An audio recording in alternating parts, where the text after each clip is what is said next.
Hello everybody. The previous lessons introduced the basic processes you can use to work with data in SQL in the Introduction to SQL lesson, and then in the SQL Select lesson looked at the processes of selecting data in more detail using more precise where clauses and by joining data tables. To really generate useful information, we often need to process that data. SQL allows you to generate virtual columns called calculated fields that contain information derived from calculations performed on the data contained in a table. This video introduces calculated fields. A calculation enables you to turn data into information. This is what turns a birthday into an age, or combines a cost, markup and discount to give a final sales price, and then adds the VAT on top. This sort of information can change frequently. We often don't want to change the underlying data, even when the information generated changes. Your age, for example, changes all the time, but your birthday is a constant. It just isn't really practical to store this sort of data in its own field in a table. SQL provides two classes of function to assist in this: scalar and aggregate functions. Scalar functions, sometimes also called non-aggregate functions, are those that you use to process values from a single record, such as calculate an age or the sales price of an item. Aggregate functions are used to process groups of records and generate statistical information, averages, sums, count records, and so on. Because aggregate functions works on groups of data, you can't use them without defining a group at the same time, using a group by clause in your query. We'll look at these shortly. Fields can be several different types, so there are different categories of function for working with each of these types.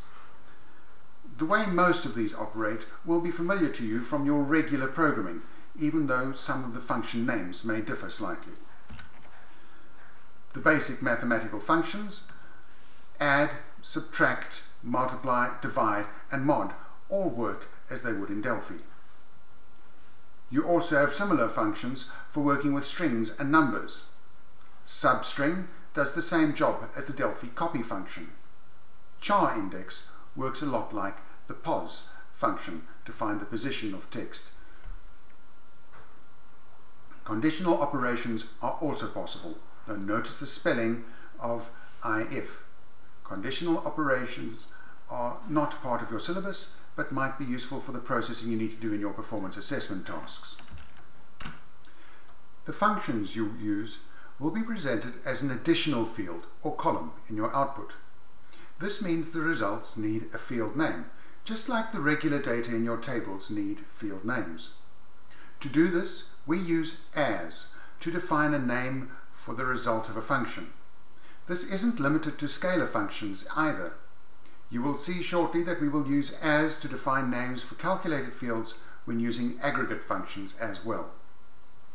In effect, as defines a virtual field, and it performs much the same function in SQL as a var statement does in Delphi, reserving a namespace that can be used later to refer to the values represented by that field. In the first example, we perform a calculation to determine the amount of VAT paid on an item. As is used to create a new column named VAT to contain the results. Similarly, in the second example, we use the date function, which returns the current date in Microsoft Access and a person's date of birth to calculate their age. We then use as to create a new field named age to contain the value. At this point, it's worth mentioning that SQL comes in several different flavors. Each manufacturer has variations in the way features and functions work. The date function is a good example of this. Our course uses Microsoft Access, but in other SQL implementations, the date function just returns the date portion of a date and time value, such as you'd get if you used the now function. When you move a program over to a different database provider, it pays to check your SQL code for compatibility. The basics and principles will be the same, but the details will affect how your code actually works. Let's have a look at a functional example. Returning through the triathlon table, we need to calculate each competitor's total time.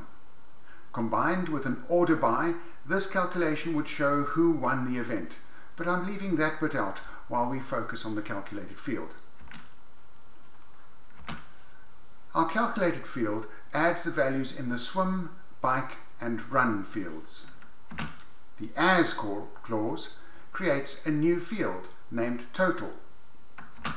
Notice that the resulting table does not have to display the fields used in the calculation.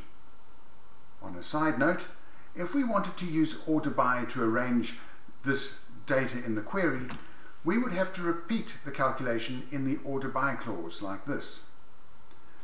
The namespace defined by the as clause just doesn't exist until after this SQL statement is executed. There are a few basic aggregate functions that you'll be expected to be able to use as well. Using any of these functions is what determines whether the operation you're performing is an aggregate operation or a scalar operation. You can combine them with scalar operations such as multiplication and division or rounding, but as soon as you use an aggregate function, you're performing an aggregate operation. The starting point for any aggregate operation is determining which group of records we'll be evaluating. This is specified using the group by clause in a select statement. SQL is very specific about this rule. You can only use an aggregate function in a statement that includes a group by clause. Not only that, but any field that is not part of the group by clause has to be part of an aggregate operation. The example here assumes a table that contains student marks. By grouping the values according to subject, we can use the AVG aggregate function to determine the average for each subject. We're looking at our triathlon data again. In this data set, several countries have more than one competitor. It would be useful to be able to see which competitor was the fastest in each country. We need to know the names and country of each competitor. The order specified in the fields portion of the select statement will determine the order that these are displayed in. Just like we did when using scalar functions, we'll create a calculated field named fastest using as. The calculation will use the min aggregate function to find the smallest value in the swim field for all the records that match our group. Lastly, we have to specify the grouping. Remember, any column that is not part of an aggregate operation has to be part of the group. So we'll have to use the country and first name and last name fields to create the group. The order used in the group by clause will determine the order used for grouping the records. In this case, they are grouped first by country. And this is what gives us our desired result. The fastest swimmer for each country. That is, the swimmer with the smallest value for swim. One last issue with aggregate functions comes if you want to include the results of an aggregate operation in a where clause. Where clauses operate on individual records. Because aggregate operations work on groups of data, you can't have a where clause that uses an aggregate function as part of its condition. To resolve this issue, SQL defines having. You can use this as you would a where clause, with the addition of the aggregate function. And that's it. I hope you've enjoyed this overview. This course just touches on what you can achieve with SQL.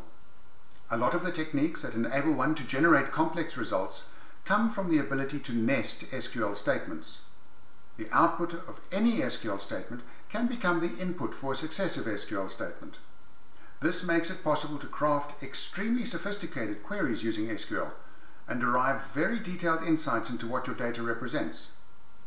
This is outside the scope of this course, but it goes a long way to explaining why good database administrators and data analysts are so in demand and very well paid. So, thanks for watching. I'll see you next time. Bye for now.